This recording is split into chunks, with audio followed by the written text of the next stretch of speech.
apóstol Pablo como el modelo de misiones para la iglesia. Ese va a ser el tema de esta mañana. Les voy a hacer una pregunta. Yo pienso que las preguntas son importantes. Por ejemplo, si yo les pregunto, ¿cuál es la pregunta que más preguntan las personas hoy en día? ¿Qué me contestarían? ¿Qué horas son? Bueno, sí, está muy bien. ¿Cómo estás? Claro. Si usted va al buscador de Google, ¿verdad? Y pone usted esa búsqueda, le pregunta, ¿cuál es la pregunta más solicitada en Google? Le va a aparecer todo tipo de preguntas extrañas, ¿verdad? Que nos hablan mucho acerca de dónde está la mente y el corazón de las personas hoy en día, ¿no? Le voy a dejar la curiosidad a usted de buscar esas preguntas y se va a sorprender de las cosas que las personas preguntan hoy en día. Pero si ya pasamos al plano de las preguntas existenciales, bueno, eso ya es otra cosa, ¿no? Si hablamos acerca de las preguntas que definen la existencia del ser humano, que son trascendentes, podríamos quizá englobarlas en unas pocas preguntas muy comunes a todos los seres humanos, ¿no? Quizá, por ejemplo, la pregunta más común de todos los tiempos haya sido, ¿quién soy yo? ¿No? ¿Quién soy yo? Y esa es la pregunta que los jóvenes se hacen hoy en día, ¿no? Los jóvenes se preguntan, ¿quién soy yo? Empiezan a entrar en la adolescencia, 12, 13 años, ¿verdad? Y entonces empiezan a preguntarse, ¿quién soy? ¿Cuál es mi lugar en esta tierra? ¿Qué marca voy a dejar en la tierra, ¿no? ¿Cuál es el significado de la vida? Esa es otra de las preguntas muy comunes, ¿no es así? ¿Qué otra se les ocurre? Tengo yo al menos 5, llevamos 2. ¿Qué otra pregunta existencial les ha calado hondo en su vida? ¿Cómo ser feliz? Es una de las que yo tenía aquí, muy bien. Y no es el concurso de 100 mexicanos, dijeron, pero sí, ¿cómo ser feliz? ¿Verdad? Ya no veo quién responde porque como todos tenemos cubrebocas, pero gracias a quien me dice por acá. Otra es cómo se mide el éxito en la vida, ¿verdad? Y otra es cómo saber qué debo elegir, ¿no? Es una pregunta muy común también entre la juventud, ¿no? ¿Qué carrera, con qué personas me voy a casar, dónde voy a vivir, a qué voy a dedicar mi vida? Muchas otras preguntas así. Entonces, estas preguntas, aunque son desafiantes y aparentemente importantes, comparten el mismo problema básico. ¿Sabe cuál es? Es que son básicamente egocéntricas, ¿sí? Son preguntas que están basadas o que giran alrededor de mí, ¿no? ¿Quién soy yo? ¿Para qué estoy aquí en la tierra? ¿Cuál es el propósito de la vida? ¿Cuál es el secreto de la felicidad? ¿No? Todas son preguntas egocéntricas. Ahora, si nosotros vamos al apóstol Pablo, ¿verdad?, que es el modelo de misiones para la iglesia, vamos a dar un vistazo general a su vida. Vamos a ver a grandes rasgos su vida cristiana, vamos a ver su ministerio, para tratar de obtener alguna guía, ¿no?, para tratar de ver cómo él es el modelo de las misiones para la iglesia. Y por así decirlo, vamos a decir que el apóstol Pablo es aquel que quizás sea el ejemplo más completo, aparte de nuestro Señor Jesús, ¿no?, de cómo debe de ejecutarse la gran comisión, ¿no? Si pensamos en un misionero y si pensamos en alguien que hizo su tarea bien, que ejecutó bien la gran comisión, podemos pensar inmediatamente en el apóstol Pablo, ¿no? Ahora, la pasión y entrega, la ejecución adecuada del ministerio que tuvo el apóstol Pablo se debió en gran medida a que desde el principio él se hizo las preguntas correctas. Desde el día de su conversión, él hizo las preguntas correctas. No hizo preguntas existenciales egoístas, hizo preguntas correctas. Y vamos a ver 4 aspectos de la vida del apóstol Pablo. Y vamos a comenzar con su conversión. Le pido que abra sus Biblias en el libro de Hechos, capítulo 9.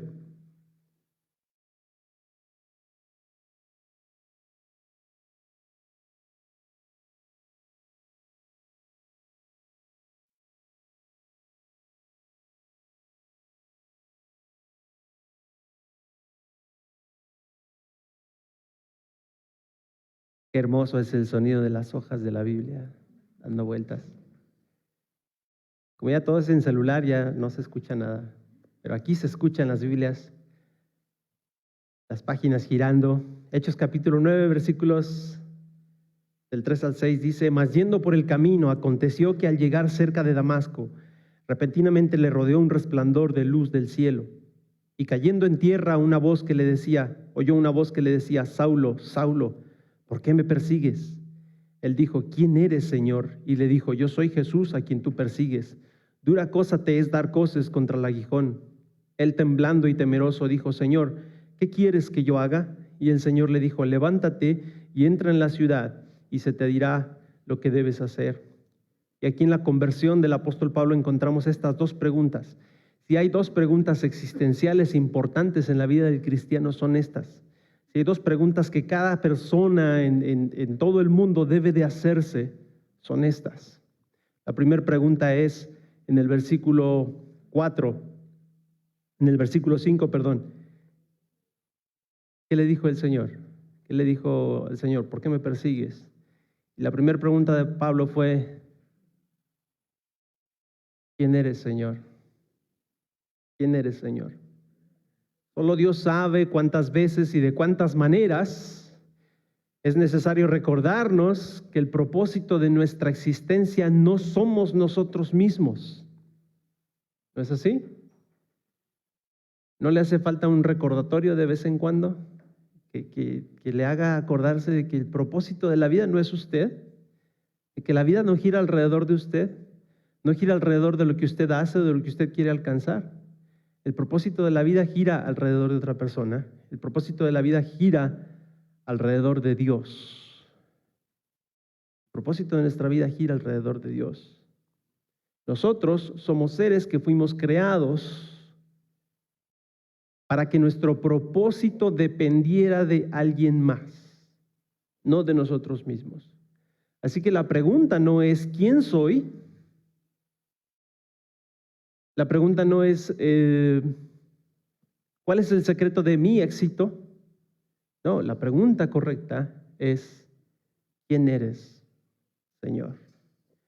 Porque, hermanos, déjenme recordarle que el único ser que tiene propósito en y por sí mismo es Dios.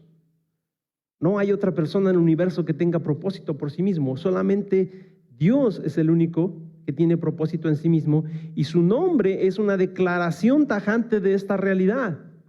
Cuando Moisés tuvo esta entrevista con Dios allí en la zarza ardiendo, una pregunta que le hizo Moisés es: Señor, ¿quién les digo yo que me está enviando?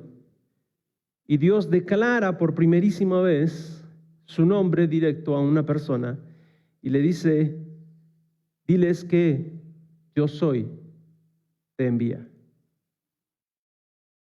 Y la forma en hebreo de yo soy, Yahvé, ¿verdad? Que después fue latinizada a Jehová, ¿verdad? Es una declaración tajante de la naturaleza autosuficiente de Dios. Yahvé, yo soy el que soy. Yo soy el que soy y no necesito de ti para ser glorificado. Yo soy el que soy y no necesito de ti para mi existencia. Yo soy el que soy y no necesito de ti para ejecutar mis planes. Yo soy el que soy y yo puedo hacer lo que yo quiera. Y esa es la naturaleza de Dios. En cambio, ningún otro ser de la creación puede declarar lo mismo. Nosotros no podemos decir yo soy el que soy. No, lo más preciso que nosotros podríamos decir es yo soy el que depende del que es, de Dios. Aún los ángeles fueron creados con el propósito de que su existencia dependiera de la gloria de Dios. La criatura más hermosa que fue creada con ese propósito, con el propósito de guardar el trono de Dios, de guardar la gloria de Dios. Pero esta primer criatura fue la que cometió el primer error de pensar que su existencia podría ser autosuficiente e independiente de Dios. Este ser magnífico en su origen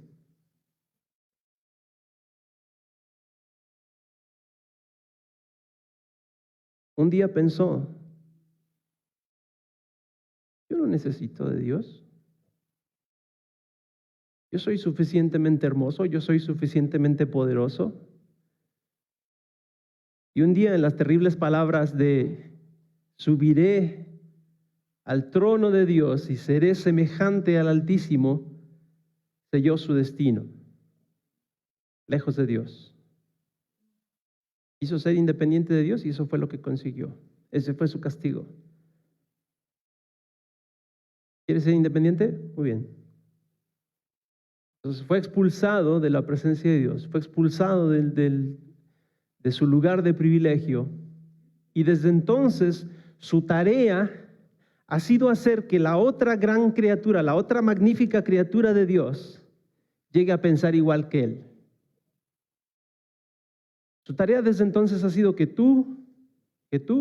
cada uno de nosotros lleguemos a pensar que no necesitamos de Dios.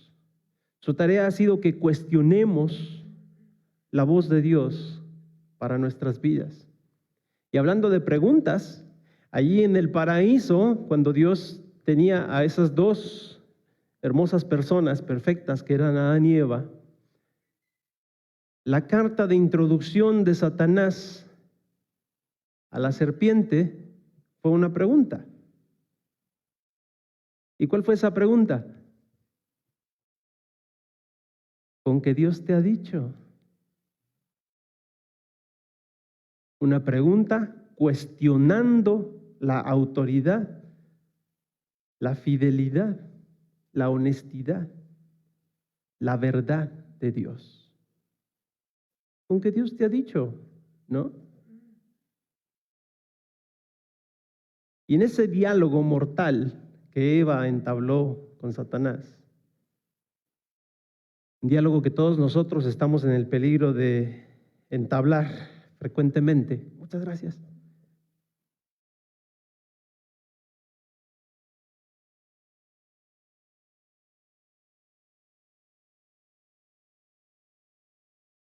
Las preguntas fueron y vinieron, y el cuestionamiento de Dios echó raíces en el corazón de Eva. ¿Sabe cuál fue ese desafío, esa tentación para Eva? La serpiente le dijo: no moriréis. Tomas el fruto, no vas a morir. Cuestionando la autoridad de Dios, sino que serás igual a Dios. ¿Lo ve? El mismo engaño que nació en el corazón de Satanás, transmitido a la raza humana. Querer ser igual a Dios. Por eso esta pregunta es muy importante, por eso la pregunta que hace el apóstol Pablo es muy importante, la pregunta de ¿quién eres, Señor?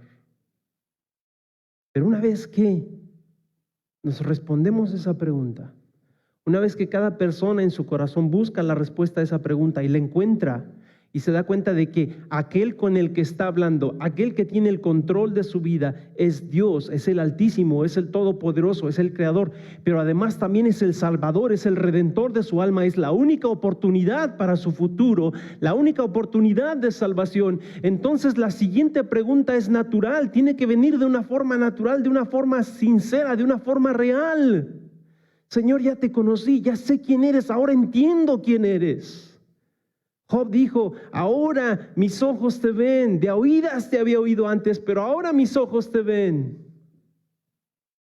Y entonces la pregunta natural que sigue es esta: Señor, ¿qué quieres que yo haga?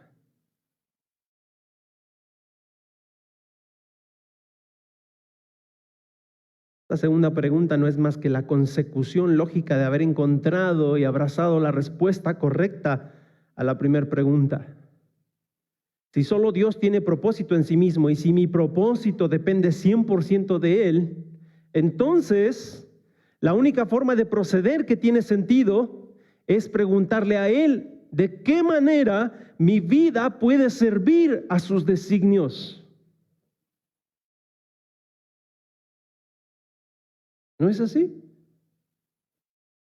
Si Él es Dios, si Él es el Creador, si Él es el Todopoderoso, si Él es el Salvador, si a Él le debo mi existencia, mi creación en el pasado y también mi permanencia y mi vida eterna en el futuro, entonces lo único que tiene para mí sentido en la vida es preguntarle, Señor, ¿qué quieres que yo haga?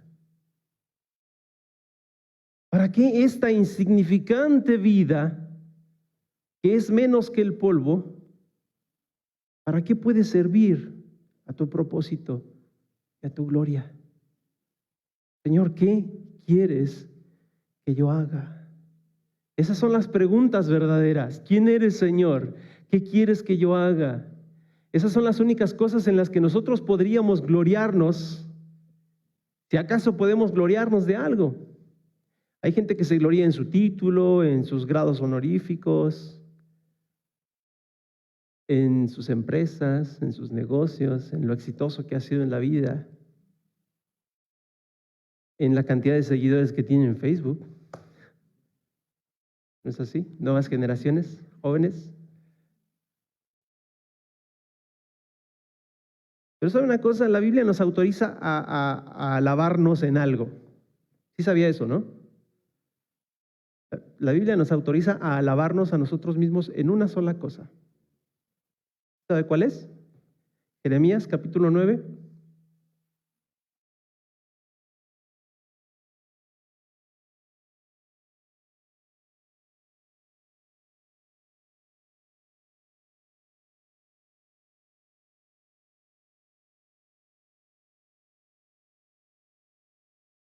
Versículos 23 y 24. Así dijo Jehová, no se alabe el sabio en su sabiduría, ni en su valentía se alabe el valiente, ni el rico se alabe en sus riquezas.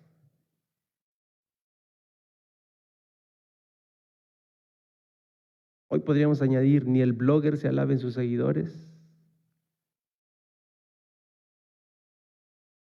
Mas alabes en esto el que se hubiere de alabar, en entenderme y conocerme que yo soy Jehová, que hago misericordia, juicio y juicio en la tierra, porque estas cosas quiero, dice Jehová. En entender y en conocer que Él es un Dios misericordioso, que hace justicia, que hace juicio, que por esa razón, porque es misericordioso, nos trae salvación, que por esa razón envió a su único Hijo al mundo a morir por nuestros pecados, pero también por la razón de que hace justicia y juicio, debemos de tener esa misma misericordia que Él tuvo para con los que van a ser enjuiciados, aparte de nosotros. Nosotros ya no somos hijos de ira, ya no somos hijos de condenación, hemos sido librados de eso. Pero hermanos, la pregunta es, ¿y el resto del mundo?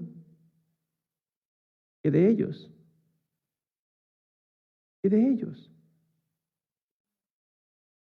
¿Cómo serán librados del juicio? ¿Cómo serán salvos del juicio?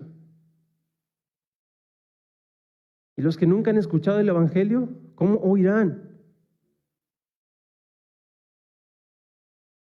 En una ocasión una hermana en una iglesia,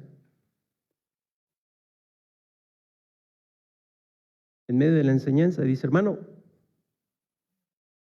Dios no es misericordioso, no es malvado como para condenar a alguien que nunca ha escuchado el Evangelio.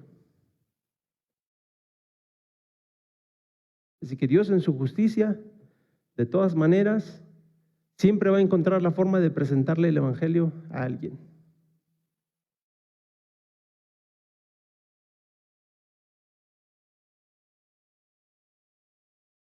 Suena muy bonito,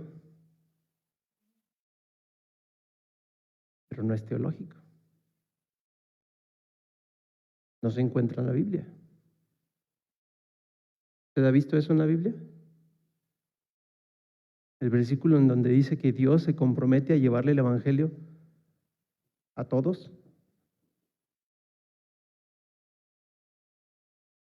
No está. No aparece. La responsabilidad por la salvación de los seres humanos recayó sobre la vida de Jesucristo. Y tuvo que pagar con su sangre. Y tuvo que dar su propia vida. Dios, la esencia de la vida, muriendo por criaturas insignificantes.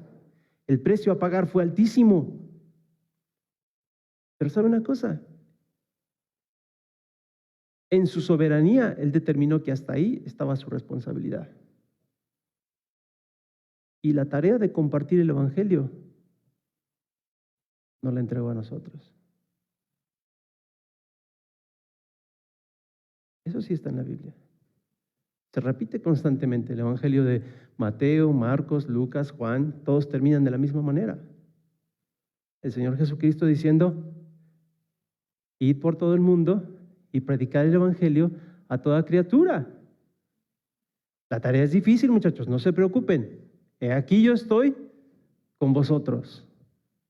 Yo estoy con vosotros, pero la tarea es de ustedes. Y entonces vamos a la segunda parte del apóstol Pablo, su convicción. ¿Sabe? El apóstol Pablo tenía la convicción de que el evangelio no se predica por sí mismo y de que no es responsabilidad de Dios predicar el evangelio. Es responsabilidad de nosotros. Si alguna persona en el mundo muere sin haber escuchado el evangelio, ¿a dónde va a ir esa persona? ¿A dónde va a ir? ¿Al limbo? ¿A un lugar especial para todos aquellos que no murieron sin haber escuchado el evangelio? ¿A dónde va a ir? Va a ir al infierno. ¿Y de quién va a ser la culpa, hermanos? ¿De quién va a ser la culpa? ¿De Dios? ¿Dios es injusto que lo dejó morir sin haber escuchado el evangelio? La culpa va a ser de nosotros. Y el apóstol Pablo tenía esta convicción de que el evangelio no se predica solo y de que no es responsabilidad de Dios. Y si nosotros vamos ahí al libro de Romanos, capítulo 10, versículos del 13 al 15, él expresa esta convicción en 4 preguntas.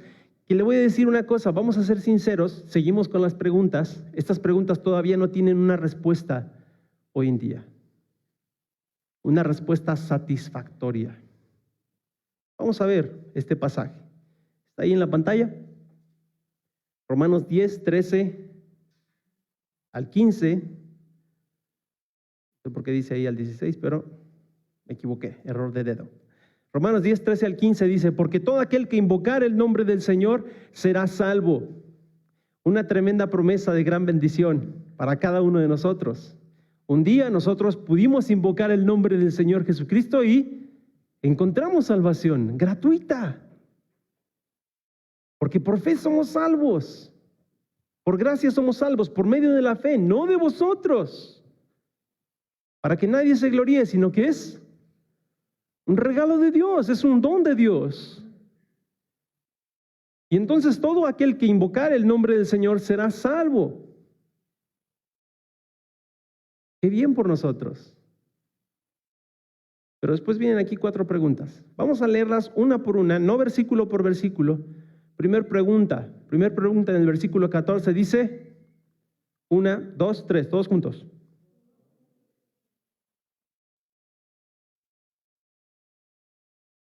Hasta ahí, primera pregunta. ¿Cómo pues invocarán a aquel en el cual no han creído? Y aquí con esta pregunta como título tenemos un mapa, ¿no? Un mapa en el que vale la pena ponderar esta pregunta. ¿Cómo pues invocarán a aquel en el cual no han creído? En este mapa usted tiene diferentes colores. Cada color representa la religión predominante en diferentes países. En amarillo, gloria a Dios, están los países donde la religión predominante es el cristianismo. Qué bien. Y usted me va a decir: no, aquí en México la religión predominante es el catolicismo. Bueno, ya sabemos que no es lo mismo que el cristianismo, pero hay un trasfondo, hay un conocimiento acerca de Jesucristo. ¿Qué se celebra en este mes que viene en todo México? ¿Y de qué se trata en México la Navidad? A diferencia de Estados Unidos, en donde se trata de Santa Claus, ¿verdad? En México se trata del nacimiento, de las posadas, ¿no? De la Virgen María y su esposo José pidiendo posada, ¿no? Y de poner al niño en el pesebre. Y en cada conciencia de cada mexicano desde pequeñito está la idea de que Cristo vino al mundo para salvar a los pecadores. ¿No es así? La forma en cómo lo hace, en la forma en cómo se recibe esa salvación, eso es lo que hay que cuestionar del catolicismo. ¿No es así? Eso es lo que hay que cuestionar, pero la información hasta ahí es correcta. Jesucristo vino al mundo para salvar a los pecadores. Y entonces en todo país que está en amarillo, encontramos a personas que tienen la información de que hay un Dios que tuvo un hijo, o que tiene un hijo, no que tuvo porque Cristo ha existido desde siempre, pero hay un Dios que tiene un hijo y que dio a ese hijo para morir por los pecados. Pero la pregunta es, ¿qué de las naciones que están en los otros colores? Los que están en amarillo pueden invocar el nombre de Jesucristo. Usted tuvo la oportunidad, ¿sí o no? Por eso está aquí. Pero ¿qué hay de las naciones en los otros colores? Si vamos al bloque verde, que está ahí en todo el norte de África y Oriente, la religión predominante es el Islam. ¿Quién es el Dios que se predica en esa religión? Alá. Y Alá, vamos a hacer la aclaración, Alá no es Dios. No tiene nada que ver con nuestro Dios. No tiene nada que ver. La pregunta es, cuando invoquen a Alá, ¿podrá Alá salvarles? La respuesta es no. Si vamos a este otro bloque, en color naranja, me salió bien arrastrada la R. La influencia del tailandés, hermano.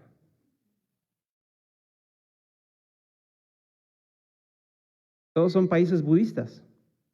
Ahí la India se ve en color naranja, pero en realidad es un color un poquito más claro. Pero el resto de los países que están en naranja son países budistas. ¿Quién es el Dios en los países budistas? No hay Dios. En los países budistas no hay Dios. Buda no es Dios. Buda es una persona que encontró el camino de la iluminación para salvarse de todo el ciclo de reencarnación y separarse en un lugar conocido como el Nirvana, en donde ya está libre de todo sufrimiento, de toda preocupación, de toda afección, de todo sentimiento, está libre de todo, está libre de la existencia.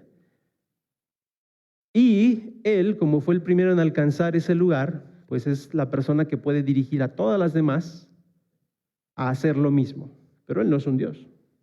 ¿Sabe cuál es la esencia del budismo? Si usted resume el budismo en una sentencia, se puede, bien fácil. ¿Sabe cuál es? Sálvate a ti mismo. Sálvate a ti mismo. Viviendo en Asia por algo así como 6 años, hemos podido ver la influencia del budismo en la vida de las personas y los resultados que esto ha traído a las vidas de estas personas. ¿Y sabe cuál es el resultado? Una desesperación absoluta, una completa falta de esperanza para el futuro. Porque no hay quien pueda salvarte. Te tienes que salvar a ti mismo. Entonces la pregunta es, ¿cómo van a invocar a aquel en el cual no han creído? ¿Cómo van a invocar el nombre de Cristo? No lo conocen. No lo conocen. Ayer Leo dijo algo que me encantó. Dice, ¿en qué año estamos? En el 2021. ¿No? ¿Por qué? El nacimiento de Cristo. ¿No es así? Y entonces podemos pensar que en Occidente el nacimiento de Cristo es un parteaguas en la historia, ¿verdad? Está todo lo que ocurrió antes de Cristo y todo lo que ocurrió después de Cristo. Tómese un avión a Tailandia y cuando ponga un pie en el suelo, ¿sabe qué? No va a estar en el año 2021. Va a estar en el año 2563. ¿Por qué? ¿Viajó en el futuro?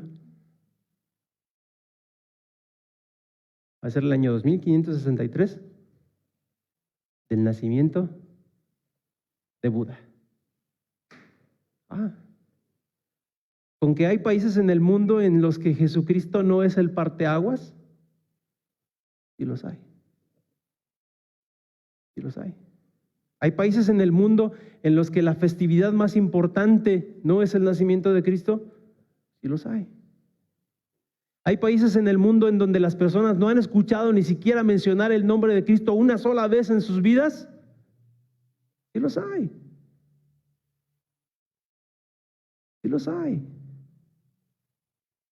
Él ha vivido entre esas personas. Nosotros hemos caminado entre ellos. ¿Saben lo que es caminar por las calles de Tailandia, por las calles de Indonesia, por las calles de Taiwán? Y mirar a todas esas personas, sabiendo que muchísimos de ellos ni siquiera una sola vez en su vida han escuchado mencionar el nombre de Jesucristo. Son personas que van a crecer, desde su nacimiento van a crecer, van a hacer su vida, van a morir y nunca van a escuchar una sola presentación del Evangelio. ¿Cómo van a creer en aquel? ¿Cómo van a invocar a aquel en el cual no han creído? Y vamos con la siguiente pregunta. La pregunta es, 1, 2, 3. ¿Cómo van a creer en aquel de quien no han oído? Qué bonito que sonaron las Biblias hace rato. ¿Trajo una Biblia? Tómela en sus manos, tómela en sus manos. Siéntala, pálpela. ¿Sabe que si usted tiene una pregunta realmente importante, una pregunta crítica, usted tiene un manual donde puede encontrar las respuestas a esas preguntas? ¿Es así? Usted tiene el privilegio de tener acceso a la mente de Dios. ¿No le parece impresionante? Cuando quieres saber cómo Dios piensa con respecto a algo, no tiene que viajar al espacio, no tiene que hacer una peregrinación a otro país o a una montaña mística, solamente tiene que abrir su Biblia, porque en ella está escrita toda la voluntad de Dios para los seres humanos. No hay necesidad de buscar en ningún otro lado. No hay que buscar las respuestas en la ciencia no puede ayudarle a esas respuestas. No hay que buscar las respuestas en la psicología solo lo va a alejar más. Las respuestas están ahí, en la palabra de Dios, claras, directas. ¿Sabe cuántos idiomas hay en el mundo? A ver, examen, vamos a hacerles examen. Hermanos, ¿hace cuánto dejaron la primaria? La secundaria, la prepa, no sé, la maestría, el posgrado. Ya tiene rato, ¿no? Algunos, otros están ahí a medias.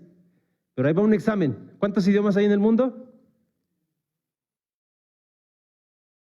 ¿Cuántos? 360, dice el hermano. Muy bien. ¿Quién da más? 360 a la una. 1200 para el hermano. 1200 a la una. 1200 a las dos. ¿Nadie más? 1200 es la última oferta. Vendido, pero se lo vendimos muy barato porque hay como 6700 idiomas en el mundo. Hermanos, tan solo en México tenemos como 100 idiomas, ¿no? 100 o 120 idiomas diferentes. Por cierto, México es el 5º lugar en diversidad lingüística en el mundo. Pero nos quedamos muy cortos, por ejemplo, de la India, en donde hay alrededor de 950 idiomas diferentes. De Indonesia, donde hay 700. Imagínense, ¿no? Entonces hay 6,000, alrededor de 6,000 y pico de idiomas en el mundo, y sabe, solamente la 10ª parte de ellos tienen el privilegio de tener una Biblia completa en su propio idioma. Y usted es uno de esos. Desde hace 500 años. Casiodoro de Reina, Cipriano de Valera, gracias por concedernos el tremendo privilegio de tener una Biblia que nosotros pudiéramos abrir y entender. Una Biblia que no estaba en griego, que no estaba en latín, una Biblia que nosotros podemos abrir y leer y mirar así, quizá con esas palabras antiguas de los años 60, pero comprensibles para nosotros, asequibles para nuestra alma. Que cuando alguien nos dice, porque de tal manera amó Dios al mundo, podemos entender, podemos comprender que hay un Dios que nos amó lo suficiente como para dar a su Hijo, y lo podemos entender en nuestro propio idioma. Pero si le dieran una Biblia en chino, ¿de qué le habría servido? Dígame. Hubiera venido aquí una persona, un misionero chino a su casa.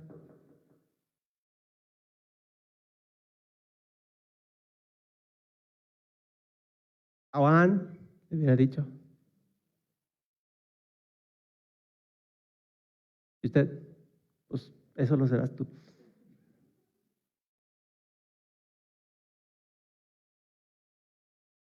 Y le hubiera dicho toda una sarta de cosas en chino y le hubiera dado un ejemplar de la Biblia en chino. Y se va.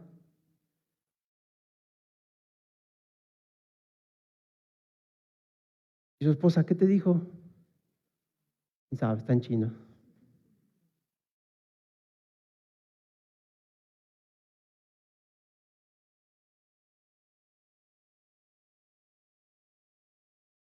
Si hablamos de idiomas que tienen el Nuevo Testamento, hablamos de 1,500 idiomas. Si hablamos de, aunque sea alguna porción de la Biblia, estamos hablando de otros 1,121 idiomas. Eso nos deja un gran total de 3,312 idiomas con alguna porción de las Escrituras. ¿Y la otra mitad?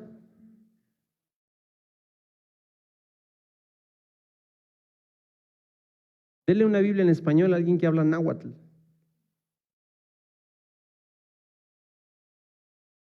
Y diga, ya cumplí. Y ya le llevé el Evangelio. ¿Cuál es la pregunta del apóstol Pablo aquí? ¿Cómo creerán en aquel de quien no han oído?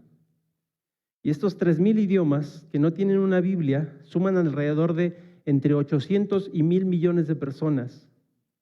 Escúcheme bien, 10 veces la población de México, que nunca jamás en sus vidas van a tener ni siquiera la oportunidad de poder leer Juan 3:16, uno de los mensajes más compactos del Evangelio. Ni siquiera la oportunidad, porque la fe viene por el oír. ¿Y por el oír qué? La palabra de Dios. ¿Hay alguien que pueda ser salvo sin leer o sin escuchar las palabras de este libro? Nadie. Y si pasamos a la siguiente pregunta, ¿cómo oirán sin haber quien les predique? Y otra vez vamos aquí al porcentaje de cristianos evangélicos que hay en el mundo. Si vamos desde el verde oscuro, hay un alto porcentaje de cristianos evangélicos, un verde más bajito, hay una buena cantidad todavía. En el amarillo ya se pone ambiguo, porque puede ser 1% o 10%. Usted dice, bueno, México está en amarillo, ¿no? En México está del lado del 10%, y el otro 90% son católicos. No es muy difícil predicarles el evangelio. Pero si se va a la India también está en amarillo, pero ahí es el 1%. El 1% son cristianos evangélicos. Y el otro 99%, ¿sabe qué? Veneran a uno de 3 millones de dioses.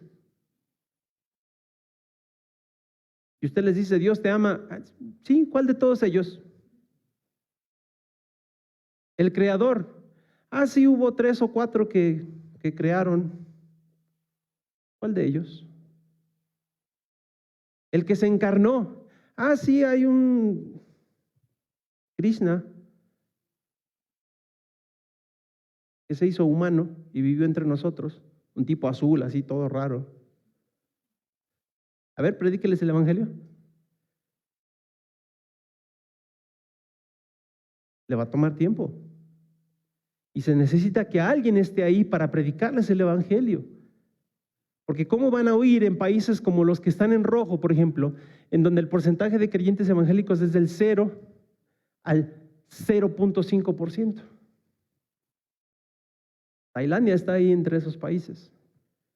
Muchas regiones de Indonesia están en esa situación. Ahí toda Indonesia aparece en amarillo, pero hay infinidad de tribus en Indonesia en donde jamás han escuchado el evangelio. ¿Sabe cuál es la proporción de creyentes en Tailandia? 0.02%. Eso significa 1 de cada 500. Y el resto no tiene ni idea de quién es Cristo. La pregunta es, ¿cómo van a oír si no hay quien les predique? ¿Cuál es la respuesta, hermanos? ¿Cómo van a oír? ¿Cuál es la respuesta? No van a oír. Y vamos a la última pregunta. Y la última pregunta es, ¿y cómo predicarán si no fueren enviados? Y vamos a hablar de los misioneros. Es necesario, todavía es necesario enviar misioneros. ¿Sabe una cosa? En estos países que están de diferentes colores, en esta parte del mapa, están en una región que se llama la Ventana 1040, la región menos evangelizada del mundo. Pero en esa región, en ese pequeño pedazo de tierra, vive más de la mitad de la humanidad. Usted no tiene idea de lo que es gentío hasta que no vive en Asia. Usted va al supermercado hoy en la tarde, domingo por la tarde, y dice, ¡ay, qué gentío! ¿Verdad? Bueno, vaya a un supermercado en Taiwán en un día festivo. No hay un solo centímetro entre carrito para que usted se pueda mover.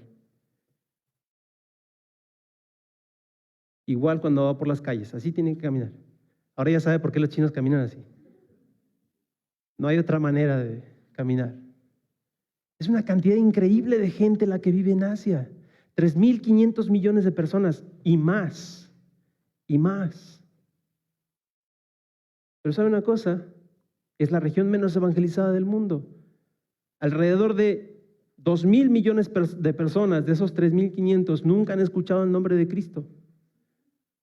Entonces, ¿cómo van a oír el evangelio si no hay quien les predique? ¿Y cómo les van a predicar el evangelio si no hay quien los envíe?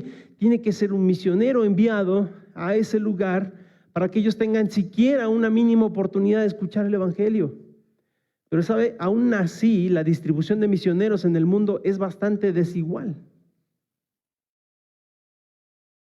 Es bastante desequilibrada. Hay más misioneros en el mundo cristiano que en los países no alcanzados.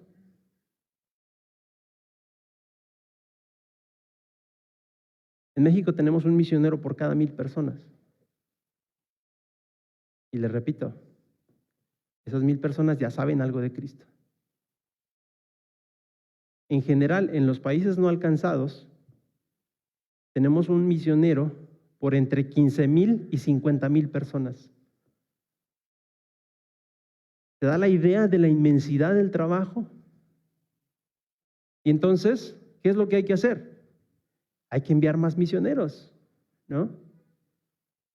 ¿Estos misioneros cómo van a predicar si no son enviados? Bueno, ahí está una gran pregunta. Póngase las manos en el bolsillo y agarre bien sus monedas y sus billetes, o las telarañas que tenga en el bolsillo, porque voy a hablar de dinero. Entonces apriete bien las monedas y los billetes, porque voy a hablar de dinero.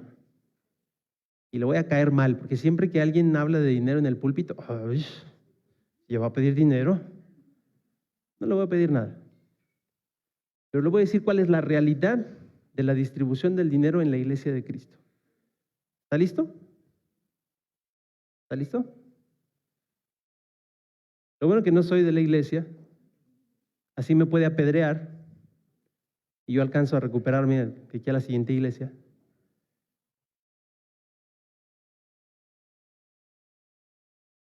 Esta gráfica interesante de aquí es la distribución del gasto del dinero para la obra de Dios. Estamos hablando de todo el dinero que entra en las ofrendas, en general, en las iglesias, en general. Ofrendas para lo que quieran, ofrenda, diezmo, como le llamen. Algunas iglesias tienen ofrenda voluntaria, otras tienen diezmo. No me voy a poner a discutir qué es lo correcto, pero ahí está. Ese es el dinero que entra a la iglesia. Entonces, cuando hablamos de que la iglesia necesita hacer ministerio local, ¿sí? De cada 100 pesos, vamos a imaginarnos un billete de 100, un devaluado billete de 100. De cada 100 pesos que entran en la iglesia, 95 pesos se usan para el ministerio local. ¿Va? ¿Me sigue hasta ahí? Eso está muy bien. Hay que pagarle salario a los que trabajan en la iglesia, hay que darle mantenimiento al local o rentar el local, hay que predicar el evangelio en las colonias vecinas. Eso está muy bien, está perfecto. Es un buen uso del dinero, ¿sí? Pero eso nos deja con ¿cuánto dinero? 5 pesos. Entonces llega una persona que dice, se levanta una persona en la iglesia y dice, bueno, yo quiero ser misionero, no sé, piensa en cualquier país de Sudamérica, ¿no? Quiero ser misionero a Bolivia, ¿no? Está bien, ok. ¿Cuánto nos queda para darle a esa persona? 5 pesos. Y le decimos, toma, 4,50. Hey, llévales el evangelio a los bolivianos. Y eso está muy bien. Eso está muy bien. Porque alguien vino como misionero a México, yo pude recibir el evangelio. Porque a un argentino se le ocurrió la loca idea de venir a hacer un ministerio aquí de palabra de vida. Cambió mi vida como cristiano. Está muy bien. Necesitamos esos misioneros que vayan a otros países cristianos también, porque pueden alcanzar con el evangelio a personas que nosotros no podemos alcanzar. Es bien. Y les damos 4,50. ¿Cuánto nos queda? 50 centavos. Y entonces alguien en la iglesia dice, bueno, yo quiero ir a hacer misiones en un país no cristiano. Sí hay cristianos, pero la religión predominante no es el cristianismo. ¿Va? ¿Cuánto le vamos a dar? Nos quedan 50 centavos. Toma 45 centavos. Ve y predícales el evangelio a la gente de Kirguistán, a la gente de Turquía. Entonces de repente surge en la iglesia algún loco, maniático o maniática, y dice, yo quiero ir a predicar el evangelio en Indonesia, en alguna tribu, en alguna región, donde no solamente no son la mayoría cristianos, sino que no hay absolutamente ningún cristiano. ¿Cuánto nos quedó?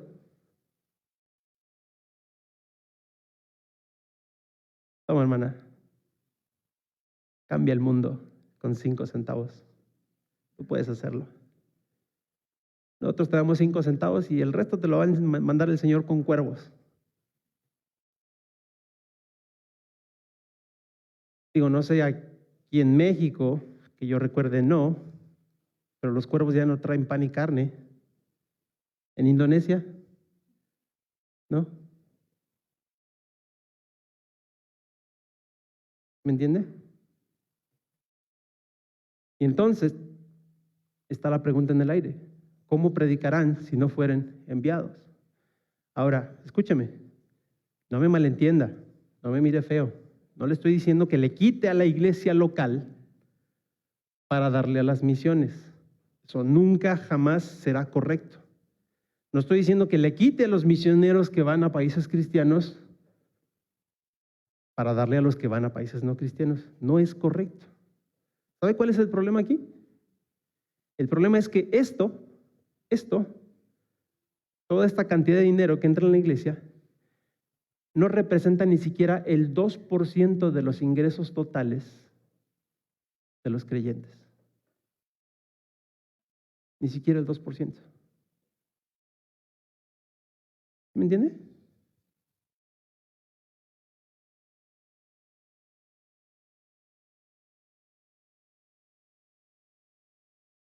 Si usted gana 1,000 pesos, vamos a decirlo así, si usted gana 1,000 pesos, cuando pasa el ofrendero, lo que la iglesia en general da de esos 1,000 son 20 pesos. A la luz de la necesidad del mundo, ¿usted cree que es lo correcto? No, es que cada uno dé como se propuso en su corazón, no le vamos a pedir más, no se vaya a sentir extorsionado. Está bien, ¿sabe cuánto es lo que debemos de dar? ¿De acuerdo al Nuevo Testamento?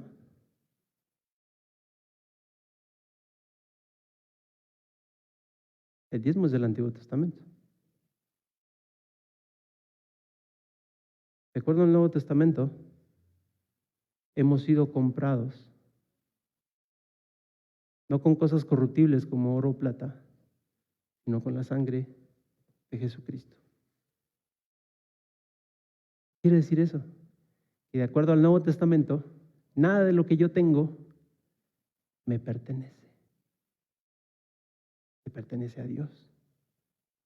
Me es dado para administrarlo, dice la palabra de Dios, somos administradores de la multiforme gracia de Dios.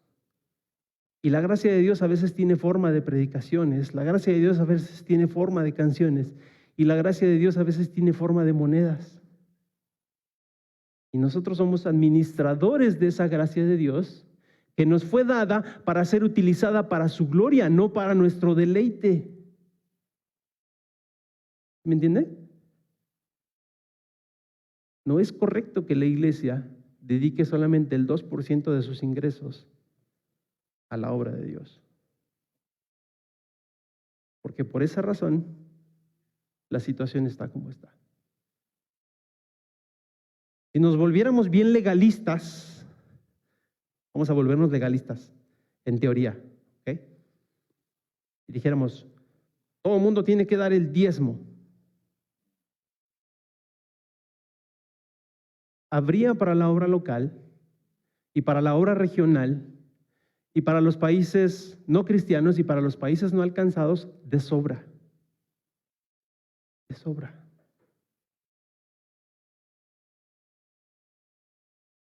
Pero está bien, hermanos, cada uno dé como propuso en su corazón.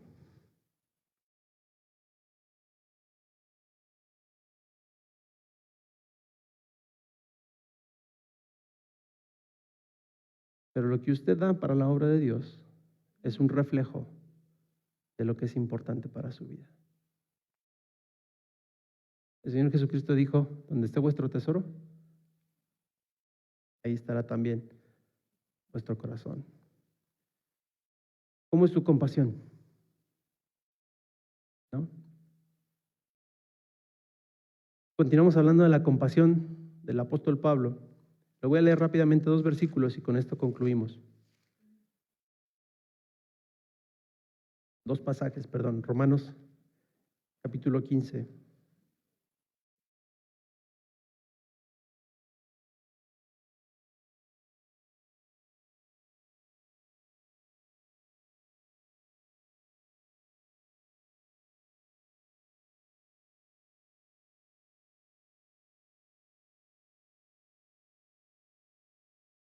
Versículos 17 al 21 dice, tengo pues de qué gloriarme en Cristo Jesús en lo que a Dios se refiere, porque no osaría hablar sino de lo que Cristo ha hecho por medio de mí para la obediencia de los gentiles con la palabra y con las obras, con potencia de señales y prodigios en el poder del Espíritu de Dios, de manera que desde Jerusalén y por los alrededores hasta Ilírico todo lo he llenado del Evangelio de Cristo. Versículo 20, y de esta manera me esforcé a predicar el evangelio, no donde Cristo ya hubiese sido nombrado, para no edificar sobre fundamento ajeno, sino como está escrito: aquellos a quien nunca les fue anunciado acerca de él verán, y los que nunca han oído de él entenderán. Y la compasión del apóstol Pablo lo movió a que sus pies fueran a todos los rincones del mundo conocido en su tiempo. Porque le preocupaban no solamente sus compatriotas, no solamente los judíos, no solamente su Jerusalén. Le preocupaban todos aquellos que nunca habían escuchado el evangelio, todos aquellos que nunca habían tenido la oportunidad de escuchar el evangelio. Y nosotros decimos: no, hermano, es que primero hay que alcanzar nuestra Jerusalén, y ya después Judea, y después Samaria, y si nos alcanza el tiempo, pues hasta lo último de la tierra. Y Elda, ¿para qué te vas tan lejos a Indonesia si aquí hay tanto que hacer? ¿Te han hecho esa pregunta alguna vez? ¿Cuántas veces? ¿Usted cree que es la pregunta correcta para hacerle a un misionero?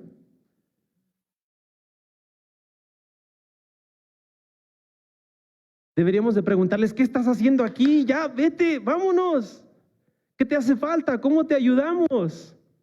¿Qué necesitas para poder volver a tu trabajo? Tú olvídate de los que están acá, nosotros nos hacemos cargo de esos. Para eso está la iglesia de Cristo, para alcanzar a los que están aquí. Tú ve y predícales a aquellos que no van a tener oportunidad de escuchar el evangelio si tú no vas, si nosotros no te enviamos. Esa debe ser nuestra compasión, para que al final nuestra conclusión sea como la del apóstol Pablo.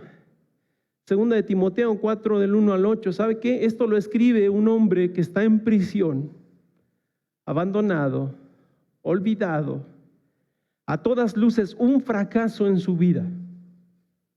¿Sí? El apóstol Pablo, un fracasado. ¿Nunca fundó una mega iglesia? ¿Usted oyó hablar de las mega iglesias del apóstol Pablo? Que tenía su cadena de iglesias, Pare de Sufrir. No, jamás. Un montón de iglesias ahí. Y luego fundaba una iglesia y luego se le revelaba. Una iglesia así pequeñita y ¡pum! Y ahí tenía que andar el pobre escribiéndoles cartas para jalar las orejas, ¿no? Y al último ni le hacían caso. Fue un fracaso el hombre, en todo sentido. No fundó grandes iglesias, no escribió grandes libros.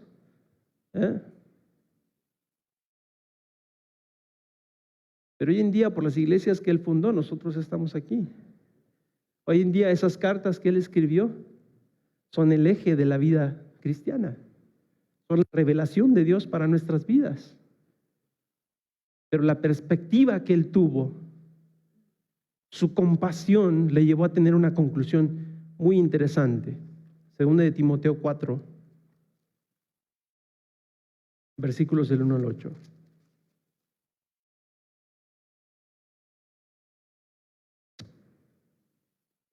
Voy a brincar hasta el 6. Dice: porque yo ya estoy para ser sacrificado y el tiempo de mi partida está cercano.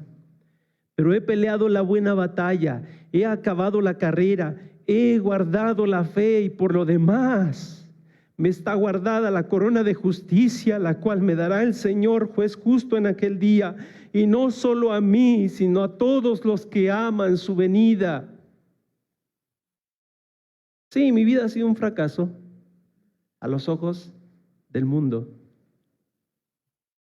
Todos me han desamparado, él dijo. Lea esta carta, dice: todos me han abandonado, todos me han desamparado. Tengo un amigo fiel, solo Lucas está conmigo.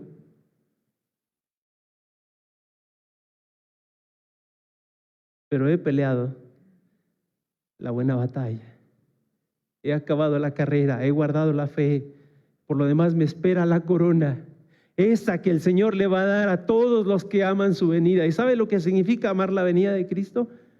No significa decir: ay, sí, Señor, ya ven, porque el mundo está re feo. Este COVID nos trae a todos de patas. Luego el anticristo ya nos quiere poner la marca con la vacuna. Ven, antes de que me toque ponerme la vacuna para que no me marque el diablo. No es amar la venida de Cristo. Eso es tener miedo. ¿Sabe qué es amar la venida de Cristo? El Señor Jesucristo dijo en Mateo, cuando sus discípulos le preguntaron, ¿y cuándo serán estas señales o estas cosas? Y Él les dijo, bueno, miren, van a pasar un montón de cosas, de guerras, rumores de guerras, batallas, hambres, etcétera, etcétera, pero eso es apenas principio de dolores. Y en Marcos dice, pero este evangelio del reino será predicado en todo el mundo y entonces vendrá el fin. ¿Sabe qué significa amar la venida de Cristo? Predicar el evangelio. Predicar el evangelio. Hacerse responsable por los que tiene a su alrededor. Y si hay gente que no está a su alrededor y usted no puede alcanzar, también hágase responsable por ellos. ¿Cómo? Orando por ellos. El Señor Jesucristo dijo, la mies es mucha. Rogad al Señor de la mies que envíe obreros a su mies. Entonces no puede ir. Ore para que alguien vaya. Ore para que Dios levante a alguien para ir. Y entendiendo que no van a ir si usted no los envía, diga, Señor, yo no puedo ir, pero yo lo voy a enviar con mis oraciones, con mi dinero, con mis ofrendas, con mis cuidados, con mis llamados, con mis cartas. Voy a estar sosteniéndole. Pero ya ven pronto, Señor. Y para que vengas, el evangelio tiene que ser predicado en todos lados. Así que cuando de repente usted diga, uy, no, como que ya se viene el fin, déjeme decir una cosa. Más de la mitad del mundo no ha escuchado el evangelio. Como que todavía le falta, ¿no? A menos que venga un avivamiento y la iglesia de Dios haga lo que tiene que hacer y se ponga seria en su cumplimiento de la gran comisión, falta mucho tiempo para que el Señor regrese. Pero Él es el Señor de la mies, Él es el dueño del Espíritu Santo y Él puede mover a su iglesia para que esto ocurra muy pronto. Él es Dios. Pero a usted le queda solo una responsabilidad: amar la venida del Señor, hacer todo lo posible para la predicación del evangelio.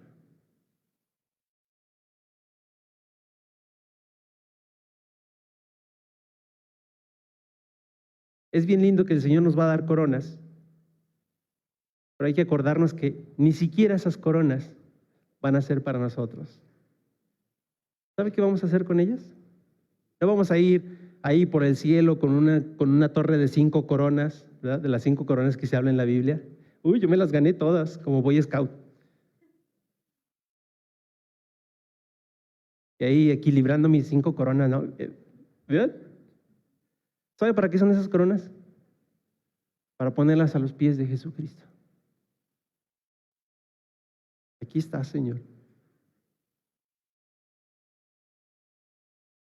Hice las 2 preguntas. ¿Quién eres? Y cuando te conocí, te pregunté, ¿qué quieres que yo haga?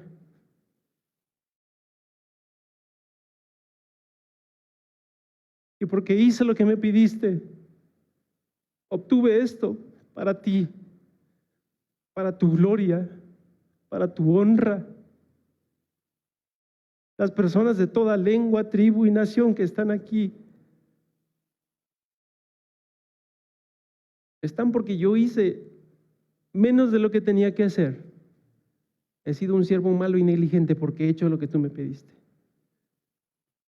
Pero tú eres el único digno de recibir toda la gloria. Cuando nos presentemos a la presencia del Señor, ¿cómo nos vamos a presentar, hermano? ¿Con las coronas ganadas por su obediencia? ¿Por la obediencia a Él? ¿O le va a presentar sus empresas, sus títulos, sus logros? Señor, nunca gané un alma, pero aquí está, mi compañía fue una de las mejores de Querétaro. ¿Qué va a hacer el Señor con eso? teológicamente hablando, ¿qué va a hacer? ¿Sabe qué va a hacer? Lo va a tirar al fuego. A ver, trae acá a tu compañía. ¿Qué haces, Dios? Fue la obra de toda mi vida. Sí, bueno, vamos a ver qué sale de eso. Y al final, cuando el fuego se apague, ¿qué va a quedar? Una buena pregunta, ¿no? Bueno, vamos a concluir con la palabra de Dios. Hagamos una oración. Señor, en esta mañana te damos gracias porque en tu palabra tú nos muestras a través del ejemplo de Pablo cómo debe ser una vida comprometida con el Evangelio, preocupándonos no solo por los que están a nuestro alrededor, sino también por aquellos que nunca han escuchado el Evangelio, por aquellos que nunca van a tener la oportunidad de escuchar el Evangelio. Tú nos diste esa responsabilidad a nosotros y como Pablo te pedimos que podamos hacer las preguntas correctas. ¿Alguna vez nos preguntamos quién eres y por eso te conocimos y por eso te recibimos como nuestro Salvador? Pero ahora nos toca dedicar toda nuestra vida a contestar otra pregunta, y es la pregunta de ¿qué quieres que hagamos con nuestras vidas? Que en responder esa pregunta podamos honrarte todo tiempo, con nuestras rodillas, con nuestros bolsillos, con nuestras vidas, con nuestras lenguas, siempre amando tu venida, siempre predicando el Evangelio, siempre haciendo todo lo posible para que tu Evangelio sea escuchado en todo el mundo. Lo pedimos en el nombre de Cristo Jesús. Amén.